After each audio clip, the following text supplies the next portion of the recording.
Nós vamos então passar ao Ministério da Palavra agora, e eu quero convidar você a abrir sua Bíblia no Evangelho de João, no capítulo 19. Enquanto você localiza, eu quero lembrar que nesse mês de abril estamos dando ênfase à redenção de Cristo.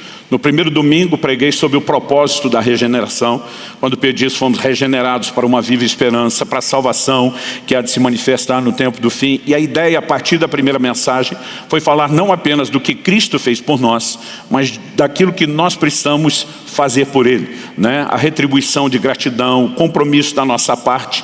E seguindo essa linha, no domingo passado, eu preguei uma mensagem aqui intitulada Não Mais Olhar Atrás. Estamos falando de uma decisão firme que não pode comprometer aquilo que o Senhor fez por nós. E hoje eu vou ampliar esse entendimento com a abordagem que vem dentro do mesmo trilho, mas uma roupagem diferente, uma perspectiva complementar. E eu tenho certeza que é uma mensagem importantíssima. Talvez, depois de ter ouvido, a mensagem do Evangelho que fez diferença, que levou você à conversão, essa seja uma das mensagens mais importantes que o cristão, aquele que já é convertido, precisa ouvir. Então vamos lá, Evangelho de João, capítulo 19, nós vamos ler a partir do versículo 4 até o versículo 12. Esse é apenas um pedaço do julgamento de Jesus diante de Pilatos. E o texto diz assim: Pilatos saiu outra vez e disse aos judeus: eis que eu apresento a vocês, para que saibam que não encontro nele crime algum. Então Jesus saiu trazendo a coroa de espinhos e um manto de púrpura, e Pilatos lhes disse: eis o homem. Quando viram Jesus, os principais sacerdotes e os seus guardas gritaram: crucifique, crucifique. Pilatos repetiu: levem-no daqui vocês mesmos e o crucifiquem, porque eu não encontro nele crime algum. Os judeus responderam: temos uma lei, e segundo essa lei ele deve morrer, porque se fez filho de Deus. Pilatos, ouvindo tal declaração, ficou ainda mais atemorizado. Guarde essa frase: ainda mais atemorizado. E entrando outra vez no pretório, perguntou a Jesus: de onde você é? Mas Jesus não lhe deu resposta. Então Pilatos o advertiu: você não me responde? Não sabe que tem autoridade tanto para soltar você como para crucificá-lo? Jesus respondeu: o Senhor não teria nenhuma autoridade sobre mim, se de cima não lhe fosse dada. Por isso, quem me entregou ao Senhor tem maior pecado. A partir desse momento, Pilatos queria soltá-lo, mas os judeus gritavam: se você soltar esse homem, não é amigo de César. Todo aquele que se faz rei é contra César. Eu quero tomar esse texto, depois você pode, com calma, perceber a todo um contexto. Essa cena que está sendo narrada começa no capítulo 18, na descrição do Evangelho de João, mas esse pedaço me apresenta a visão que eu quero usar como base da nossa reflexão e que vai nos ajudar a estabelecer o nosso trilho. E principalmente, eu quero tomar essa frase, essa afirmação do final do versículo 11, onde Jesus diz: por isso, quem me entregou ao Senhor, estou usando aqui a Nova Almeida atualizada. A maioria das versões mais antigas diz: quem me entregou a ti, maior pecado tem. Aqui, a frase é: pois quem me entregou ao Senhor tem maior pecado. A NVI diz: quem me entregou a ti é culpado de um pecado maior. Essa ideia de um pecado maior é justamente a que eu quero explorar aqui. Mas antes de trabalhar o conceito de tamanho de pecado, acredito que a gente precisa iniciar isso com uma reflexão. De quem Jesus está falando? Quando ele diz: quem me entregou a ti? Porque não adianta a gente tentar deduzir o que é esse pecado maior sem entender a quem Jesus se refere, Porque se a gente errar o alvo de a quem ele se referia, então nós podemos fazer uma análise que vai ser comprometida se ela não carregar exatidão. E há um desafio: a maioria dos estudiosos não tem um consenso sobre isso. Porque nós sabemos que o ponto de partida que leva Jesus chegar até Pilatos e ao julgamento, eu vi, quando cursava o ensino médio, um professor de direito dizendo que, na verdade, o julgamento de Jesus diante de Pilatos não foi um julgamento, foi uma farsa, Mas o que quer que seja, tenha se conduzido de forma correta ou não, porque Pilatos está dizendo: eu não acho nele crime, mas ele está debaixo de uma pressão de agradar a César, e ele acaba entregando um inocente à morte, Muito mais para manter as aparências, para acalmar um povo que estava assim, era uma panela de pressão, aquela situação que ele tinha que administrar em Jerusalém, na Judéia, como governador romano, mas deixando de lado a questão do julgamento em si. Vamos voltar nesse quem entregou, depois eu volto em Pilatos. Quem é essa pessoa? Nós sabemos que o ponto de partida que deu início a isso tudo foi a traição de Judas. Agora, Jesus sabe disso. Pilatos não sabe disso, né? Como é Jesus falando, pode ser que Jesus esteja se referindo a Judas. Na perspectiva de Pilatos, a gente enxerga uma outra coisa. Em João 18:35, como eu falei, né, o cenário vem se desenrolando e nós fomos quase que para o final da conversa. Pilatos, em João 18:35, diz para Jesus: a sua própria gente, em outras palavras, seu povo, e os principais sacerdotes é que o entregaram a mim. Então, não há um consenso entre os estudiosos, né? Fica se perguntando, Jesus está falando de Judas, que foi por causa dele, né? Porque Judas o entregou ao Sinédrio, o Sinédrio o entregou a Pilatos. Agora, como no discurso de Pilatos, Pilatos não sabe de Judas, não mencionou, está falando do povo, está falando dos principais sacerdotes, fica aquela discussão. Quem é essa pessoa que Jesus está falando? E a razão pela qual não há um consenso é porque, de acordo com as informações que nós temos no Evangelho de João, não se dá para ter certeza de quem ele está falando. Então acredito que a maneira correta, honesta, né, de analisar o texto é considerar as três opções. Porque tirando Judas, né, tirando os principais fariseus e o povo de Israel de uma forma geral, ninguém mais cabe nessa declaração. Então a pergunta, para se entender essa aplicação, a pergunta a ser feita é: existe algo que Jesus está falando que se encaixe tanto para os três grupos, né? Judas, os principais líderes religiosos, sacerdotes e o povo de Israel? Sim, há uma aplicação e uma interpretação que não apenas serve para os três, como também ela vai sendo respaldada ao longo da Bíblia. Então eu quero tomar essa frase de Jesus que destaca: quem me entregou a ti, maior pecado tem, para ressaltar em primeiro lugar, a Bíblia fala de pecados distintos. Eu não sei você, mas quando criança eu aprendi na escola bíblica dominical que não existe pecadinho e pecadão. E eu descobri que existe pecadinho e pecadão.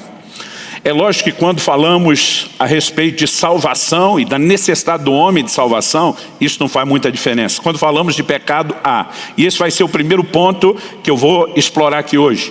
A segunda coisa é que nós precisamos entender que a Bíblia nos torna responsáveis pelos nossos atos.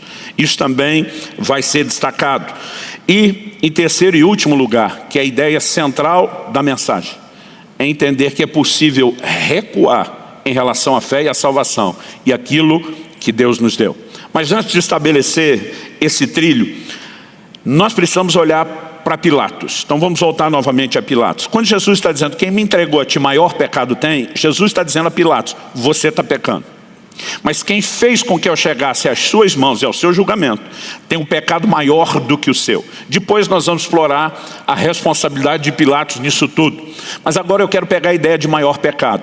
Agora, se quem entregou a Jesus a Pilatos cooperou, foi de alguma forma cúmplice com a execução de Pilatos, por que é que o pecado de Pilatos é menor do que quem entregou? A palavra de Deus nos dá uma informação a respeito da situação de Pilatos diante do julgamento. Em 1 Coríntios, no capítulo 2, no versículo 8, Paulo, falando da sabedoria divina, diz: nenhum dos poderosos desse mundo conheceu essa sabedoria, porque se a tivessem conhecido, jamais teriam crucificado o Senhor da glória. Pilatos está entre os poderosos, né? Os líderes, o que tinha poder de decisão e optou pela crucificação de Jesus. Mas a Bíblia diz: se tivesse conhecido a sabedoria divina, jamais teriam crucificado o Senhor da glória. Então, uma das coisas ligadas a Pilatos nessa situação é a ignorância. Ele não tem o mesmo nível, a mesma dimensão de conhecimento que quem entregou a Jesus a ele tinha. A nação de Israel tinha promessas muito claras a respeito de um Messias. Haviam muitas profecias, havia uma expectativa muito grande. A Bíblia, fala a respeito de uma mobilização antes dos dias de Jesus, de um tal Teudas, que conseguiu muitos discípulos, seguidores, porque havia uma expectativa da manifestação desse Messias. Jesus aparece num cenário, onde não só a expectativa, a conhecimento das profecias, mas realizando milagres que nunca antes foram vistos. Quando você olha para o Velho Testamento, há muitos milagres, mas milagres de cura, muito poucos. Nós vamos ver, por exemplo, um Eliseu ministrando cura a Naamã, que estava leproso. Você tem mulheres que não podiam ter filhos, que tiveram essa condição revertida, mas muito poucas manifestações. De repente Jesus vem num ministério, tocando as massas, operando milagres para milhares e milhares de pessoas. E o Evangelho de João termina dizendo: se todos os milagres que Jesus operou fossem registrados, ele diz, eu penso que nem no mundo todo caberiam os livros. Há declarações, o próprio João retrata isso, de alguém dizer: nunca se ouviu que alguém antes tenha aberto os olhos de um cego. Nós não podemos imaginar a passagem de Jesus mesmo para um descrente como algo irrelevante. Ele chacoalhou aquela cidade e as regiões de uma forma como nunca havia acontecido. Os discípulos no caminho de Emaús, quando estão conversando com Jesus, sem saber que é ele, que se faz passar por um estranho, eles olham para ele e perguntam: será que você é o único que não sabe das coisas que aconteceram em Jerusalém desses dias? Em outras palavras, ele estava dizendo: não se fala de outra coisa. Agora, o que nós precisamos entender é que a palavra de Deus é muito clara em dizer que os principais sacerdotes o entregaram por inveja. Não era mera e simplesmente uma incapacidade de reconhecer quem era. Era uma decisão de, conhecendo as promessas, conhecendo o cenário, vendo em Jesus o cumprimento das promessas, ainda assim, com todo o conhecimento que tinham, o rejeitaram. Isso cabe para a nação de Israel, isso cabe para os principais líderes religiosos, isso cabe para Judas. Que de todos esses, nessa separação que fizemos das três possibilidades, foi quem mais conheceu o Senhor, andou ao seu lado, operou milagres com ele, não apenas o viu operar, foi exposto a um nível de ensino profundo e depois simplesmente o traiu. Portanto, a ideia que eu encontro comum a esses três grupos e alinhada com o restante das Escrituras é que Jesus está classificando como o maior pecado conhecer a Deus e retroceder. Então eu vou começar construindo essa ideia dos diferentes tipos de pecado. O próprio Jesus fez essa distinção quando fala de um pecado maior. Mas eu gostaria que a gente pudesse olhar para esse assunto em duas óticas distintas. Provavelmente, quando me ensinaram que não há diferença entre tamanho de pecado, pecadinho e pecadão, quando era criança, é para nos fazer entender que Isaías 59 diz que os nossos pecados, nossas iniquidades fazem separação entre nós e o nosso Deus, e não importa o tipo de pecado cometido, eles nos desconectam de Deus. Eu já tive muitas vezes o cenário se repetindo de estar pregando o Evangelho a alguém e dizer: olha, você precisa se arrepender, Cristo morreu pelos seus pecados, e a pessoa dizer: eu não roubo, eu não mato, eu não adultero. Quase como assim? As outras coisas são irrelevantes. Mas Tiago, capítulo 2, versículo 10, diz que quem tropeça num ponto da lei, tropeçou em todos. Então quem mente, ainda que não tenha matado ou roubado, ele está tropeçando em todos os pontos. Além de que, o problema do homem, quando a Bíblia diz todos pecaram, estão destituídos da glória de Deus, não diz respeito apenas a ações, mas a uma questão de natureza. O homem nasce pecador. Agora, quando se fala da necessidade de salvação, é lógico que não há distinção do tamanho do pecado. Todos precisam do perdão, da redenção e da obra de Cristo. Agora, isso não significa que quando falamos do relacionamento com Deus e com as pessoas, que os pecados são todos iguais. Só falando no nível horizontal. Se eu mentir para alguém, eu posso no dia seguinte me arrepender e contar a verdade. Não só admitir que eu menti, mas ainda contar qual era a verdade. E eu consigo me retratar. Mas se eu matar alguém, eu não tenho como consertar essa situação no dia seguinte nem depois. Agora, essas consequências não são diferentes apenas no nível horizontal. Elas também impactam o nosso relacionamento com Deus de uma forma diferenciada. Essa ideia de um pecado maior, ela já vem sendo construída desde o Velho Testamento. Eu quero tomar 3 textos do Antigo Testamento para te apresentar isso, falando da questão de consequências do pecado. O primeiro deles está em Êxodo 32, versos 30 e 31, que diz: no dia seguinte, Moisés disse ao povo: vocês cometeram um grande pecado. Qual é o contexto onde ele vai falar isso? No tempo em que ele está os 40 dias e 40 noites no Monte Sinai, recebendo de Deus as revelações, a lei que seria apresentada ao povo. Eles viraram as costas para Deus, fizeram para si um bezerro de ouro e imediatamente trocaram de Deus. Moisés diz, vocês cometeram um grande pecado, agora porém subirei ao Senhor. Talvez eu possa fazer propiciação pelo pecado de vocês. Moisés voltou ao Senhor e disse, o povo cometeu grande pecado, fazendo para si deuses de ouro. Um segundo texto, 1 Samuel, capítulo 2, versículo 17, diz, era pois muito grave o pecado desses moços diante do Senhor, porque eles desprezavam a oferta do Senhor. Aqui a Bíblia está falando dos filhos de Eli, que também eram sacerdotes. E a expressão traduzida na Nova Almeida atualizada como muito grave vem em outras expressões, em outras traduções, era muito grande o pecado desses moços. Segundo Reis, capítulo 17, versículo 21 diz, pois quando ele separou Israel da casa de Davi, e eles fizeram de Jeroboão, filho de Nebate, o seu rei, Jeroboão levou Israel a abandonar o Senhor e o levou a cometer grande pecado. Esse terceiro exemplo fala da época do reino dividido. Nós temos o reinado de Saul. Depois Davi é levantado por Deus no lugar de Saul e o Senhor faz uma promessa que a sua linhagem permaneceria reinando e governando. E também faz uma promessa de que da linhagem de Davi viria o Cristo. Mas a gente tem depois de Davi o reinado de Salomão. E na sequência, quando vem Roboão, filho de Salomão, neto de Davi, o reino se dividiu. 10 tribos formaram o reino do norte, que passaram a ser governadas por esse Jeroboão mencionado aqui. E apenas 2 tribos, Judá e Benjamim, formam o reino do sul ou de Judá, enquanto as outras 10 compunham o reino de Israel. A Bíblia está dizendo que nesse momento, Jeroboão levou Israel a abandonar o Senhor e o levou a cometer grande pecado. Qual é a ideia quando você vai ler o relato bíblico? Jeroboão agora tem 10 tribos com ele, mas o templo está em Jerusalém, que era a capital de Judá. Toda a prática espiritual e religiosa do povo convergia com ele subindo 3 vezes por ano para Jerusalém. Como ele agora governa e consolida uma nação que se separou da outra com uma dependência espiritual. E ele manda que se levante 2 bezerros, não me engano, em Dan e em Berseba, os extremos de Israel, e diz, a partir de agora nós temos um outro Deus, um outro culto, porque ele queria se desconectar de Jerusalém. E aqui a Bíblia está dizendo que ele levou Israel a abandonar o Senhor e a cometer grande pecado. Todos esses 3 exemplos, que usam a expressão grande pecado, está falando de gente que conhecia o Senhor e voltou as costas para o Senhor deliberadamente. O tema da minha mensagem hoje é o maior pecado. E eu quero te apresentar o relato bíblico de que não há pecado maior do que conhecer ao Senhor e voltar as costas para Ele. A segunda coisa que eu quero explorar é justamente isso. Há uma frase que eu venho repetindo muito nesses anos todos aqui da igreja em Curitiba, que conhecer a Cristo não é apenas um privilégio, mas é também uma responsabilidade.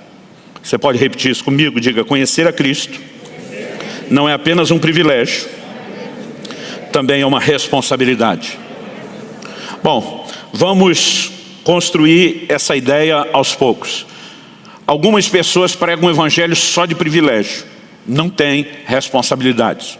Outros pregam só a responsabilidade e parece que não existe nenhum privilégio. A Bíblia apresenta as 2 faces, os 2 aspectos, os 2 lados da moeda.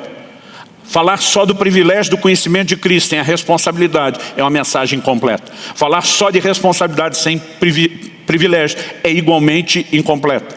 Agora, há momentos, obviamente, onde em algumas mensagens nós vamos enfatizar mais um do que outro.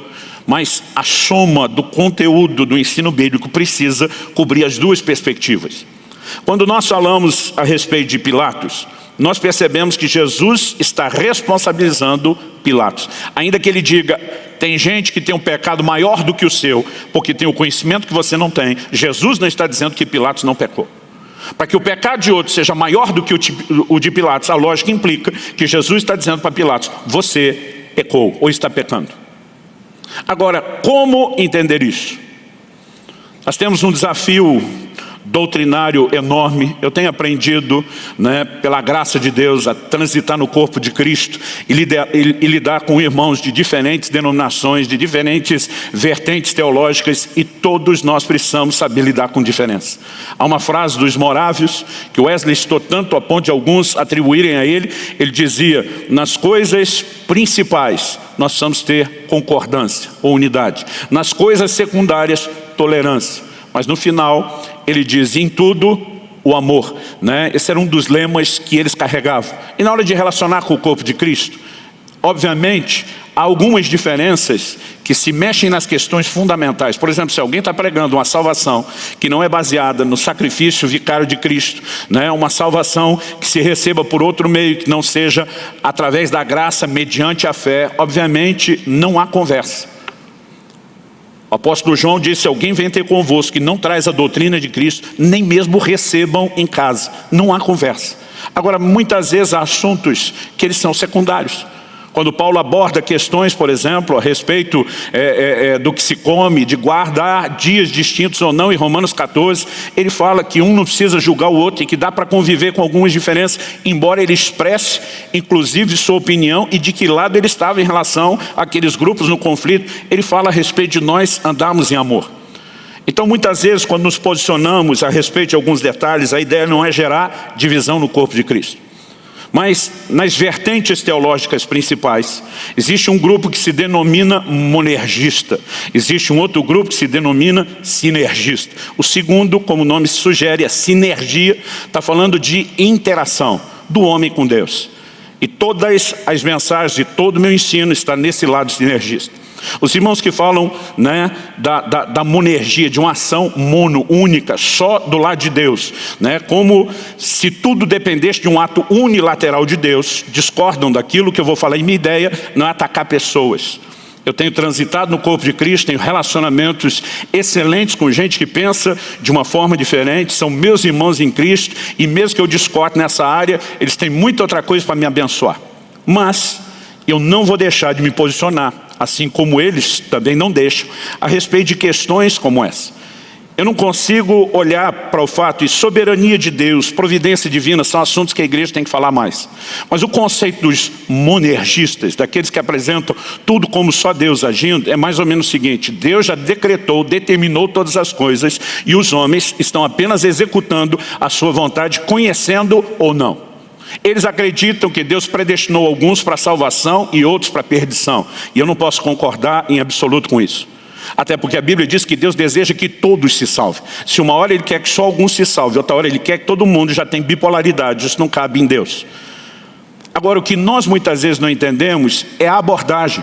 Porque quando a Bíblia fala de Pilatos, por exemplo, tem textos que podem sugerir sozinhos, e é por isso que nós sempre temos que analisar o todo, que Deus predeterminou Pilatos para fazer aquilo que ele não tinha a menor chance. Por exemplo, em Atos 4, 28 e 29, os apóstolos que tinham sido presos por pregar o Evangelho, depois foram soltos com a proibição de pregar o nome de Jesus, eles se reúnem para orar. E nessa oração eles estão dizendo a Deus o seguinte, Atos 4, 28 e 29.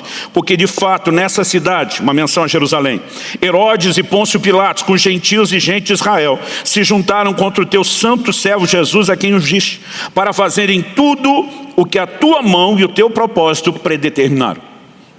Então, esse texto está aqui, está na Bíblia, para fazer o que o teu propósito predeterminou. E quando você pega esse texto sozinho, você olha e diz, pobre Herodes, pobre Pôncio Pilatos, eles não tinham escolha. Mas essa conclusão é só se você olha esse texto sozinho. A Bíblia que não se contradiz, e eu sempre digo que diante de toda aparente contradição, porque a Bíblia não se contradiz, nós temos um desafio de interpretação.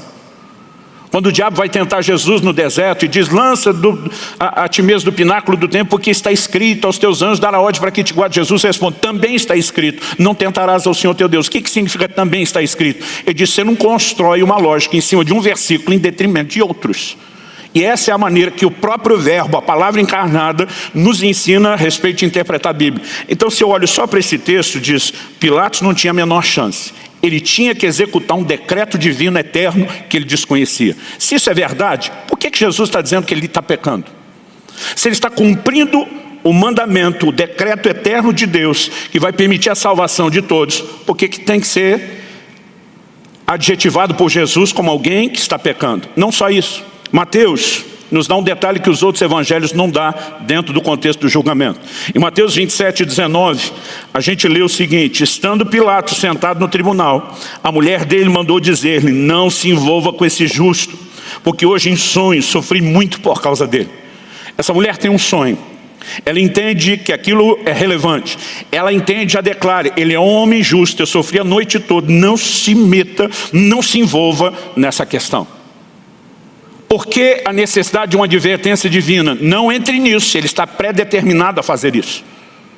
O que nós precisamos entender é a relação de causa e efeito. Muitas vezes para os monergistas, os predeterministas, Pilatos tinha que fazer aquilo porque Deus predeterminou. Eles também deduzem, quando a Bíblia menciona o que Judas fez, dizendo para que se cumprisse a Escritura, porque havia predição, muito tempo antes da existência de Judas, de como ele trairia o Senhor. Alguns acreditam que então, porque a profecia foi dada, agora as circunstâncias se alinham ao que foi falado, para que então se cumpram. Mas o ponto de partida do raciocínio é equivocado. Eles pensam: Deus falou, agora as coisas têm que acontecer porque Ele falou.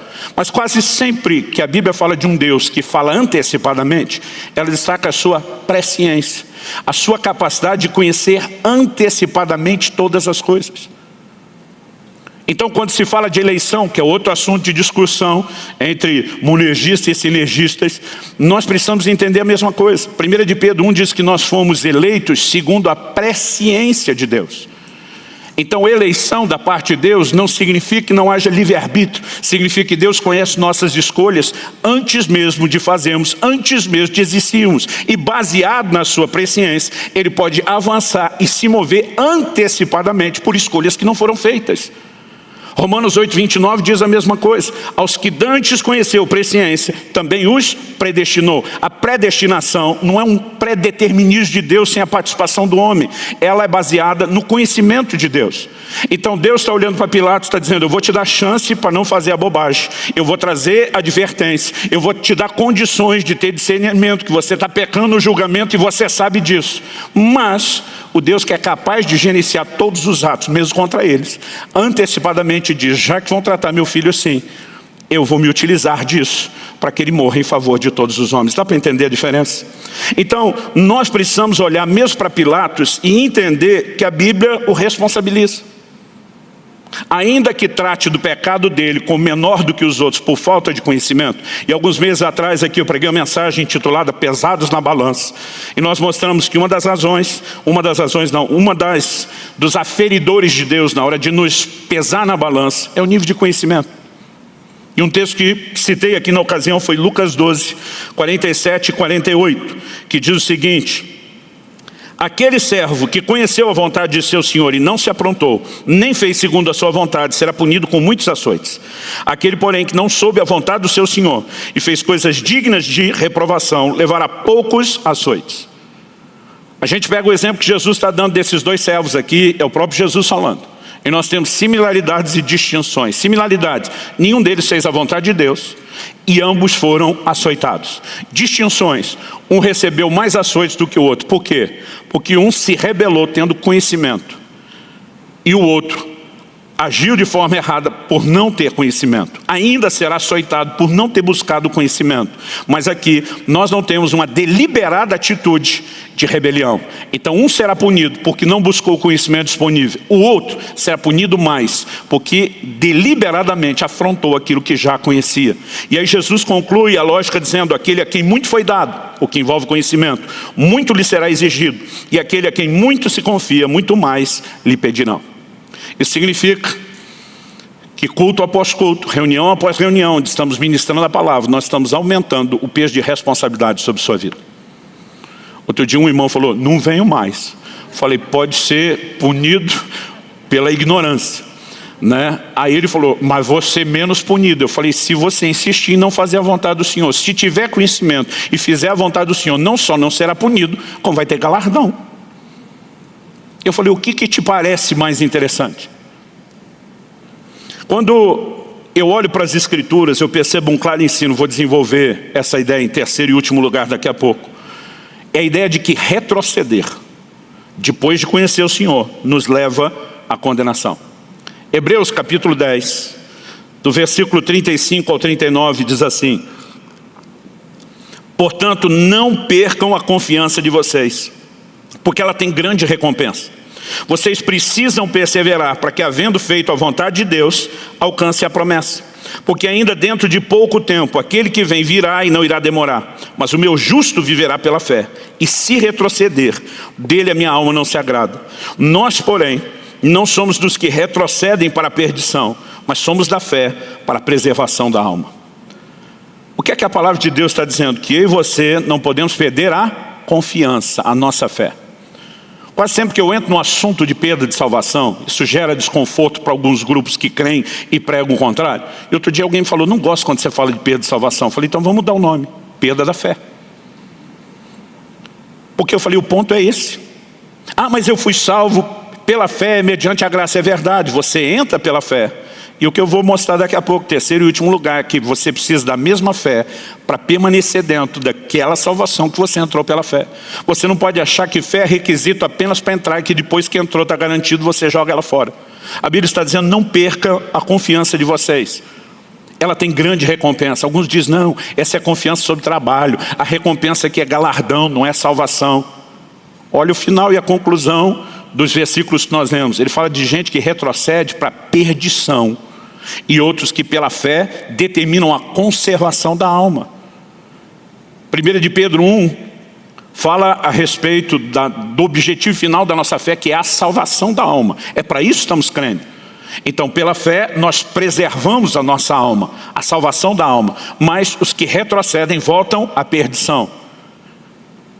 E eu quero te mostrar que não apenas é possível retroceder, mas que esses que perdem a fé, ou que, numa outra linguagem de Paulo, naufragam na fé, caem da graça, eles estão numa situação pior do que a de quem nunca conheceu o Senhor Jesus. 2 de Pedro, eu vou pedir para projetar esse texto. Alguns lugares, quando eu toco no assunto, alguns me olham com a cara de: isso está na Bíblia. Então eu quero que todo mundo veja que está. Você que está aí com a sua própria Bíblia, pode abrir na sua versão se preferir. Você que nos acompanha pela transmissão também, mas o texto vai aparecer aí na tela. É 2 de Pedro, capítulo 2, de 20 a 22. O texto sagrado diz assim: portanto, se depois de terem escapado das contaminações do mundo, mediante o conhecimento do Senhor e Salvador Jesus Cristo, fica claro para você que está falando de gente que se converteu, escapar das contaminações do mundo através do conhecimento do Senhor e Salvador Jesus Cristo. Para mim está muito claro. Ele diz: se deixem enredar de novo, ser presos pelo pecado como anteriormente eram, e são vencidos, o seu último estado se tornou pior do que o primeiro. Um crente que retrocede está numa condição pior do que a de incrédulo, a posição onde ele estava antes da sua conversão. Verso 21. Pois teria sido melhor que eles nunca tivessem conhecido o caminho da justiça, do que após conhecê-lo voltar atrás e se afastar do santo mandamento que lhes havia sido dado. Agora vamos pensar aqui junto. Como alguém de quem a palavra de Deus está dizendo seria melhor não ter conhecido o caminho da justiça do que conhecer e voltar atrás, como é possível conciliar a ideia de que não há perda de salvação? Se nunca tivessem conhecido o caminho da justiça, estariam salvos? Não. Mas agora a Bíblia diz que a condição é pior do que a de um incrédulo. Era melhor não ter conhecido do que conhecer e voltar atrás, mas com a diferença que nós estamos com a eternidade garantida. Inúmeros textos da Bíblia nos fazem entender que a salvação é um processo. Paulo, escrevendo aos Filipenses, diz: desenvolvei a vossa salvação. Ela não é apenas um ato unilateral da parte de Deus, envolve a nossa resposta e é progressiva. Eu não falo de perder a salvação como alguém perde uma moeda no bolso furado de uma calça e acorda no dia: meu Deus, o que aconteceu com a minha salvação? Foi embora. A Bíblia está falando de gente que tem um posicionamento deliberado de voltar atrás, depois de ter o conhecimento do Senhor. Olha o verso 22 para concluir. Com eles aconteceu o que diz certo provérbio muito verdadeiro: o cão volta ao seu próprio vômito e a porca lavada volta a rolar na lama. Deus usa uma ilustração que todo mundo conhecia muito bem.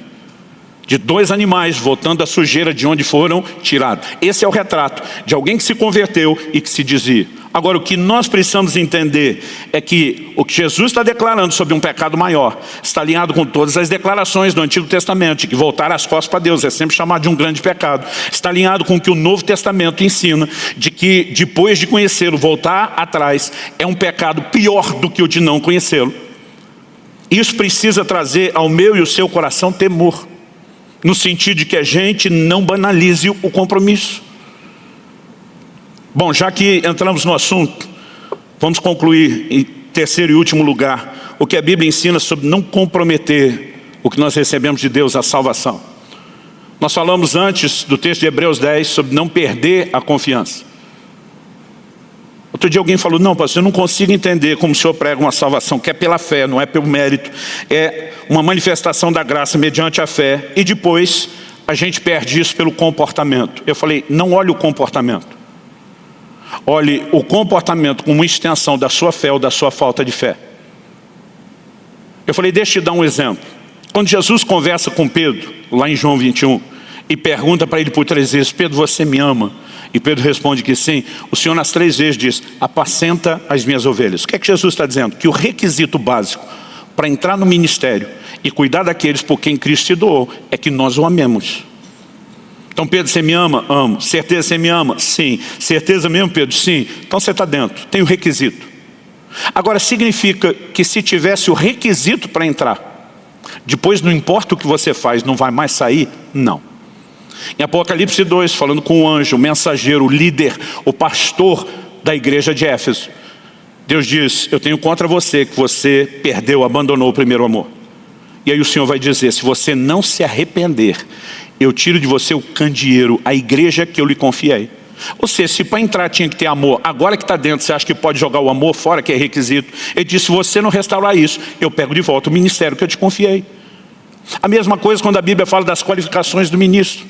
O bispo tem que ser irrepreensível, o marido de uma só mulher, criar os filhos de forma exemplar. A lista vai lá, são qualificações necessárias. Agora, Paulo diz em 1 Coríntios 9, 27, eu esmurro o meu corpo, eu reduzo a escravidão para eu não venha a ser desqualificado. Quer dizer, a qualificação que foi necessária na hora de entrar precisa ser mantida depois. É a mesma coisa em relação à fé. Como que alguém entra na salvação pela fé e depois simplesmente joga a fé fora, mas não perde aquilo que a fé exige, né, como requisito necessário. Agora, a parte boa é que eu e você, para ficarmos firmes, não precisamos apenas de esforço. Alguém outro dia falou, não, se o senhor está falando de perda de salvação é porque não entende a graça. Eu falei, ou você não entendeu. Você acha que a graça banalizou a própria salvação que ela oferece. A mesma graça oferece recursos para que a gente não comprometa aquilo que a graça já iniciou na nossa vida. Paulo diz aos Filipenses, aquele que começou em vós a boa obra, há de completá-la até o dia de Cristo Jesus. Se eu pensasse como um monergista da ação unilateral, eu não preciso fazer nada. Deus começou, Ele faz tudo sozinho, Ele vai terminar. E se alguém caiu, é porque Ele resolveu não terminar na vida daquela pessoa. Mas todo o ensino bíblico coloca a responsabilidade no homem. Jesus diz, o que perseverar até o fim será salvo. Não é apenas quem determinou, que Deus determinou que seja salvo. Ele está dizendo, você tem que interagir. E o que eu estou tentando fazer aqui não é de forma alguma banalizar a salvação. Ganhou e perde, né? Como eu disse, tem gente que vai para o outro extremo. Se por um lado alguns pregam só o privilégio, não tem responsabilidade, outros pregam só a responsabilidade sem nenhum privilégio. Eu conheci determinados grupos cristãos, principalmente no círculo pentecostal, que o cara parece que tem que converter de novo todo dia. Não é disso que nós estamos falando. Mas assim como eu dei o exemplo semana passada, de que se a noiva entra no casamento já não prometendo compromisso, ela está banalizando o próprio matrimônio.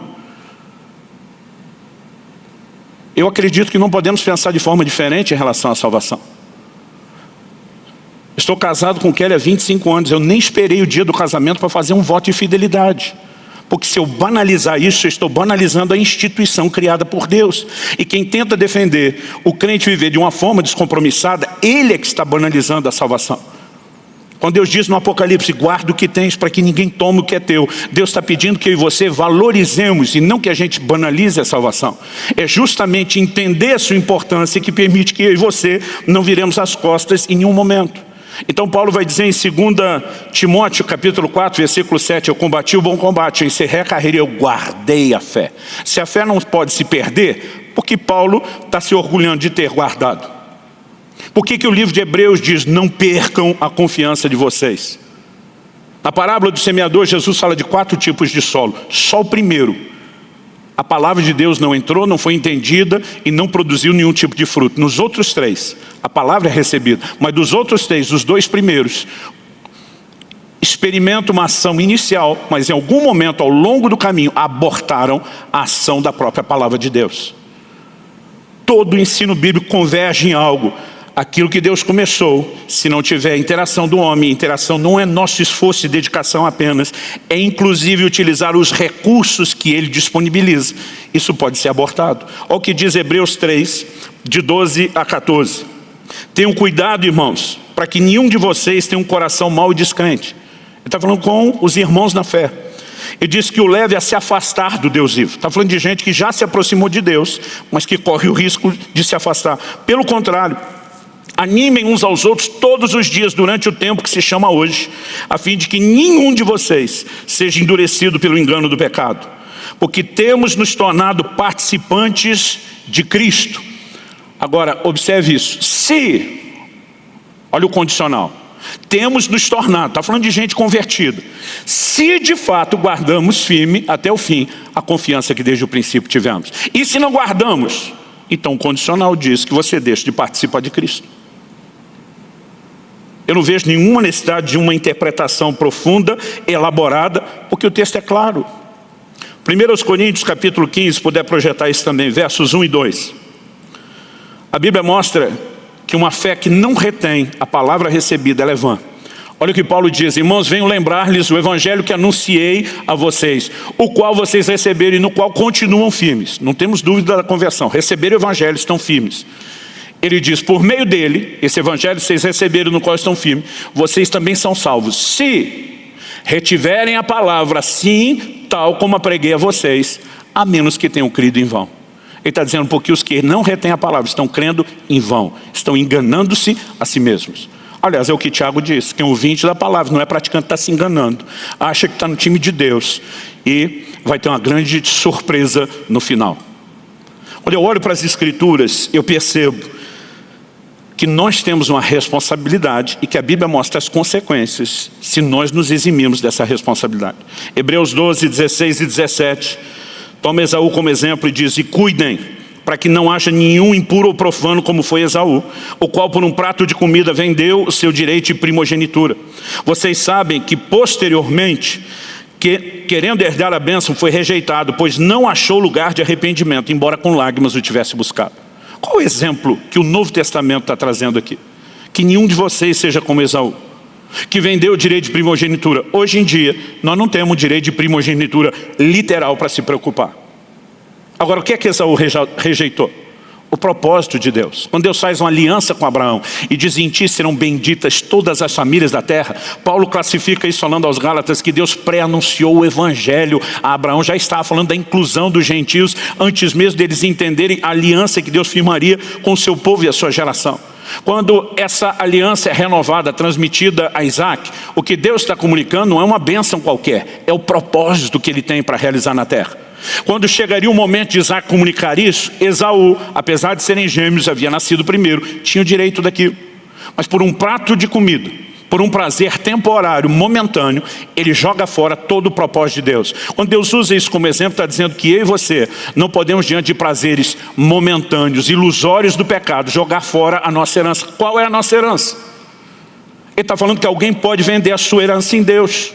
E dentro de todo o contexto de Hebreus, nessas afirmações recorrentes, já citei vários dos textos, obviamente ele está falando de salvação. Agora o texto continua, e aí de vez em quando alguém diz, não, Esaú era da velha aliança, não estava debaixo da graça, sim, mas está sendo usado como uma referência para os que estão debaixo da graça e não da lei. O versículo seguinte, eu vou ler agora do 18 ao 29, Diz o seguinte: ora, vocês não chegaram ao fogo palpável a ser todo o cenário que eu vou descrever nos próximos 3 versículos. É o momento que Moisés está no Monte Sinai, narrado em Êxodo 20, Deus falando com ele, o povo atemorizado. Ele diz assim: porque vocês não chegaram ao fogo palpável e aceso, à escuridão e às trevas, à tempestade, ao toque da trombeta, ao som de palavras tais, que aqueles que ouviram isso pediam que não lhes fosse dito mais nada, pois já não suportavam o que lhes era ordenado. Até um animal se tocar o monte será apedrejado. Na verdade, o espetáculo era tão horrível que Moisés disse: eu estou apavorado e tremo. Ele pega esse cenário e diz: vocês, crentes da nova aliança, não chegaram naquele cenário da lei. Ele diz: pelo contrário, vocês chegaram ao Monte Sião, a cidade do Deus vivo, a Jerusalém celestial, a milhares de anjos. Vocês chegaram à Assembleia Festiva, a igreja dos primogênitos arrolados nos céus. Vocês chegaram a Deus, o juiz de todos, e aos espíritos dos justos aperfeiçoados, e a Jesus, o mediador da nova aliança, e ao sangue da aspersão, que fala melhor do que o sangue de Abel. Alguém tem dúvida de que ele está falando aos convertidos em Cristo?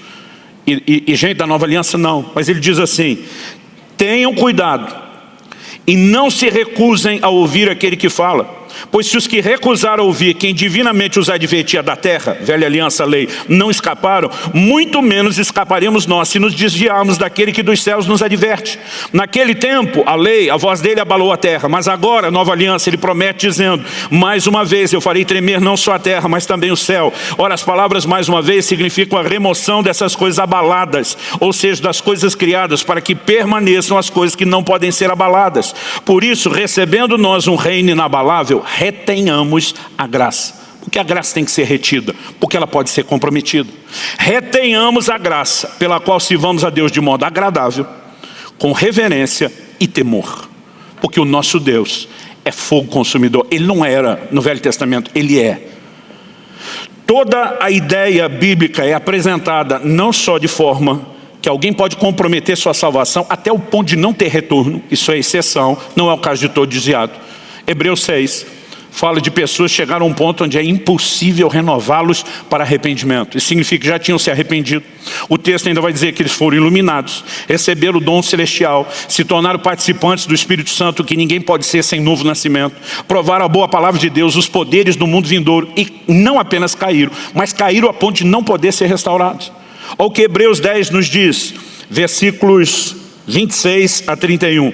Porque se continuarmos a pecar de propósito, outras versões diz deliberadamente, depois de termos recebido o conhecimento da verdade, outras diz o pleno conhecimento da verdade, já não resta sacrifício pelos pecados. Pelo contrário, que é o contrário do sacrifício ou do perdão. Ele diz: resta apenas uma terrível expectativa de juízo e fogo vingador, prestes a consumir os adversários. Agora de novo ele vai fazer o paralelo, porque está escrevendo aos hebreus que conheciam a lei. Quem tiver rejeitado a lei de Moisés, morre sem misericórdia, pelo depoimento de 2 ou 3 testemunhas. Quero morrer sem misericórdia. Muitos pecados eram punidos com apedrejamento. Ele diz: porque rejeitou a lei. Agora é o que ele diz: imaginem quanto mais severo deve ser o castigo daquele que pisou o Filho de Deus, profanou o sangue da aliança com o qual foi santificado e insultou o Espírito da graça. Ele diz: se lá já morria sem misericórdia, numa aliança inferior, imagina aquele que calcou os pés, pisou o Filho de Deus, profanou o sangue da aliança com o qual foi santificado. Aí eu vejo alguns dizendo: não está falando de crente. Como é que foi santificado com sangue se não era crente? E no fim termina dizendo: ultrajou o Espírito da graça, pois conhecemos aquele que diz: a mim pertence a vingança e eu retribuirei. E outra vez, o Senhor julgará o seu povo. Não é só quem não é povo dele. E horrível coisa é cair nas mãos do Deus vivo. Pastor, o senhor está tentando tocar o terror na gente? Finalmente você percebeu? A Bíblia fala a respeito de temor. Qual a necessidade de reter a graça e servir a Deus com temor? Se depois da graça eu faço o que eu quero, como alguns sugerem, e não existe nenhuma consequência. Se Jesus classificou o virar as costas para Deus como o maior pecado, como eu posso conceber a ideia de que, estando numa situação pior do que quando eu era incrédulo, eu continuo garantido? Obviamente não quero que você saia daqui duvidando da sua salvação. Eu quero que você saia daqui disposto a interagir ainda mais com Deus e garantir essa boa obra que Deus começou, sendo aperfeiçoado. Se por um lado a Bíblia diz que Deus vai concluir, por outro ela diz que você tem que desenvolver interação, sinergia. E quando nós olhamos para essas advertências, eu acredito que isso traz um peso ao nosso coração. Eu quero encerrar lendo um trechinho de um texto do pastor Carlos Alberto Bezerra, publicado, um livro dele publicado pela editora Vida, intitulado O Projeto Eterno de Deus. Eu vou dar só as referências, não dá tempo de parar e explicar. Quem conhece melhor o texto vai, o texto bíblico como um todo, talvez vai pegar isso de cara. Quem não pode depois, voltar a ouvir essa mensagem gravada com calma e analisar. Mas ele diz assim: não nos enganemos a nós mesmos, pois é possível, dar como Ananias, Atos 5:2. Desejar morrer como Balaão, Números 23:10. Sacrificar como Caim, Gênesis 4:3. Testemunhar como Demas, um dos cooperadores de Paulo, que segundo Timóteo 4:10 diz que amou o presente século e voltou atrás. Chorar como Esaú, Gênesis 27:38, ou que citamos, Hebreus 12:17. Tremer como Félix, governador romano, que ouvindo Paulo pregar o evangelho, a Bíblia diz que ele tremia, Atos 24:25. Servir como Geazi, servo de Eliseu, que se desviou, segundo Reis 5:20. Ter zelo por Deus como Israel, Romanos 10:2. Ser um discípulo como Judas, Atos 1:25. Participar do culto como Coré, Números 16. Abandonar Sodoma como a mulher de Ló, Gênesis 19:26. Fazer longas orações como os fariseus, Mateus 23:14. Profetizar como Saul, 1 Samuel 10:10.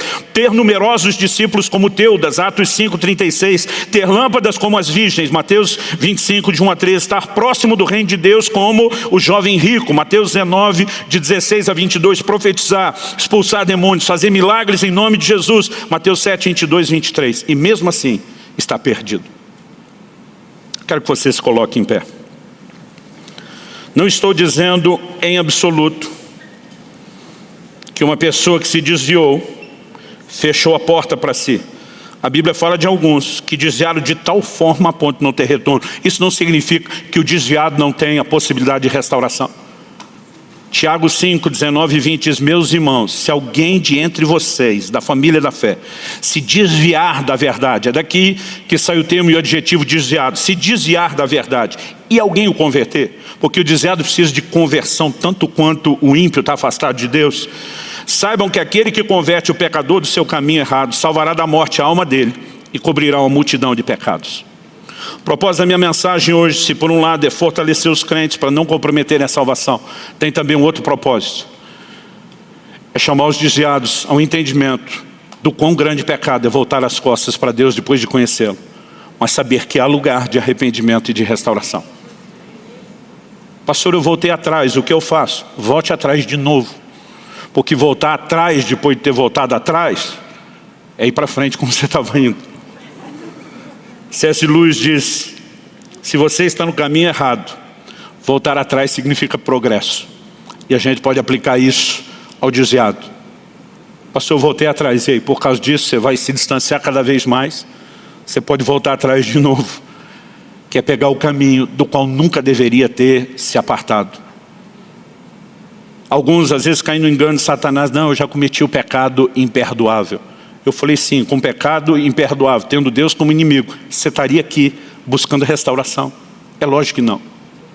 Embora a Bíblia diverte que é possível passar um ponto sem volta, nós não podemos cair no outro engano e no extremo de achar que qualquer um desviou, passou esse limite. Ninguém pode dizer em nome de outro com exatidão se o limite foi ou não atravessado. No entanto, nós podemos perceber o quanto Deus se afasta de alguém. Quando a Bíblia diz que Deus se afastou de Saul, Deus se recusava a falar com ele de toda e qualquer forma. E eu não entendo um crente que Deus está falando ao coração dele, ele senta sendo chamado de volta, mas deve ser só saudade. Deus não me quer de volta.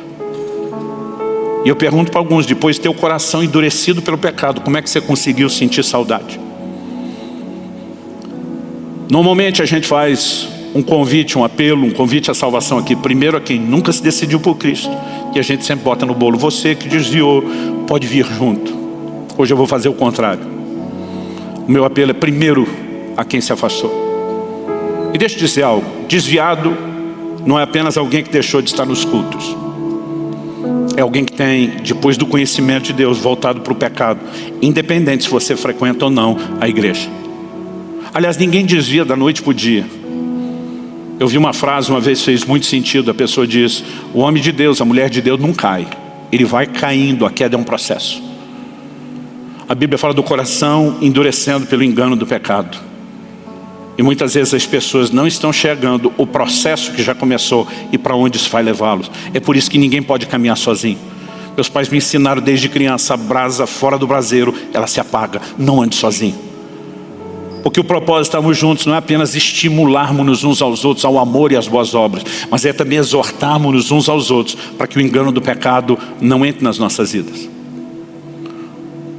Talvez você não saiu da igreja, mas o Espírito Santo está abrindo seus olhos e você percebe que já iniciou um processo de se enredar de novo com aquelas coisas. E nós não estamos aqui para te julgar, nós estamos aqui para te apresentar uma mensagem de esperança e de restauração.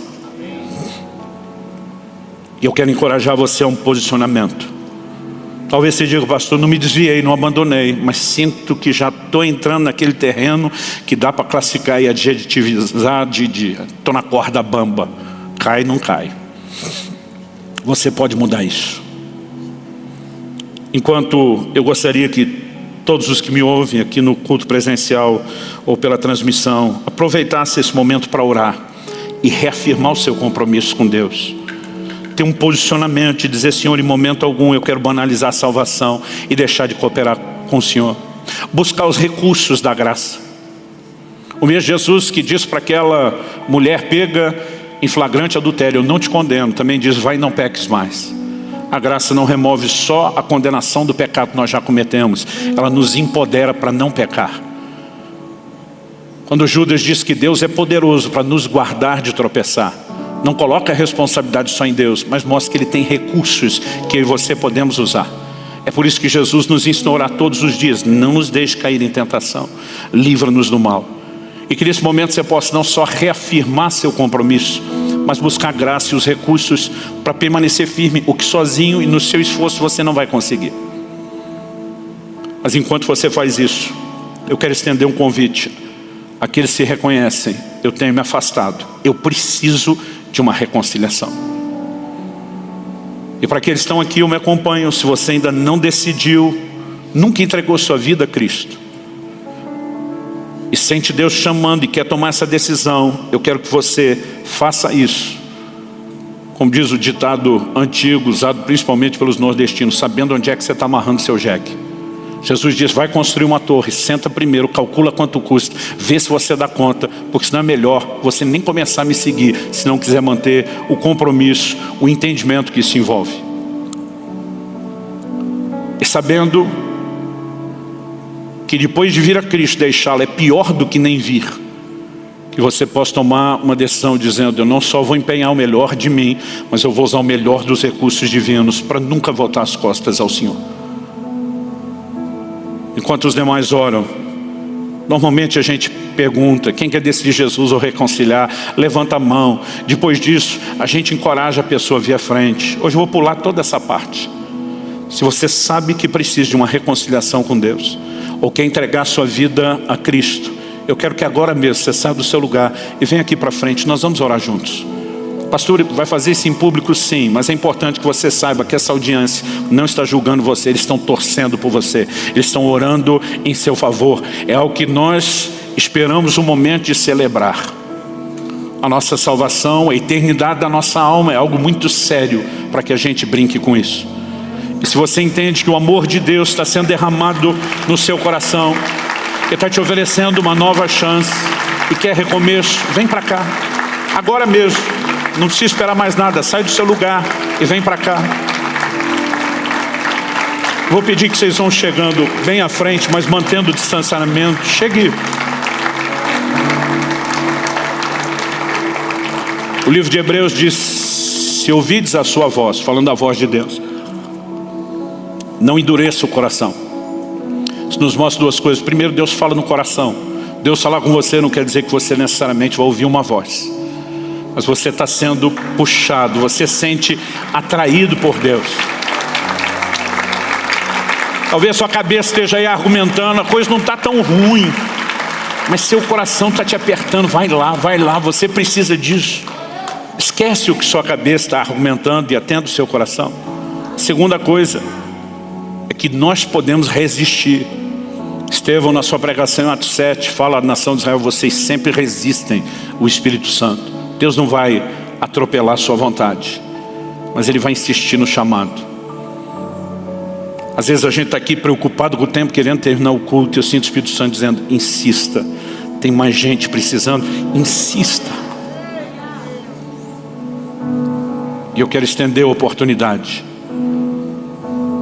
Eu posso fazer isso amanhã, é verdade, mas talvez você não possa. Você nem sabe quanto tempo tem de vida. Eu já vi muita gente protelar o seu conserto, a sua entrega de vida, e infelizmente não ter tempo para nenhum conserto depois. A Bíblia diz: hoje é o dia aceitável, hoje é o tempo da salvação. Salvação e reconciliação nunca é para amanhã, é para hoje, é aqui e agora. Se houver mais alguém, eu quero que você saia do seu lugar e venha aqui. Para aqueles que nos acompanham pela transmissão, nós vamos pedir que você faça essa oração junto com essas pessoas que vieram aqui à frente. Se você quiser entrar em contato conosco, vai aparecer um link aí na tela, né? Um QR Code, se você não estiver assistindo pelo celular. Se tiver, dá um print de tela. Entre no link depois, para não distrair agora.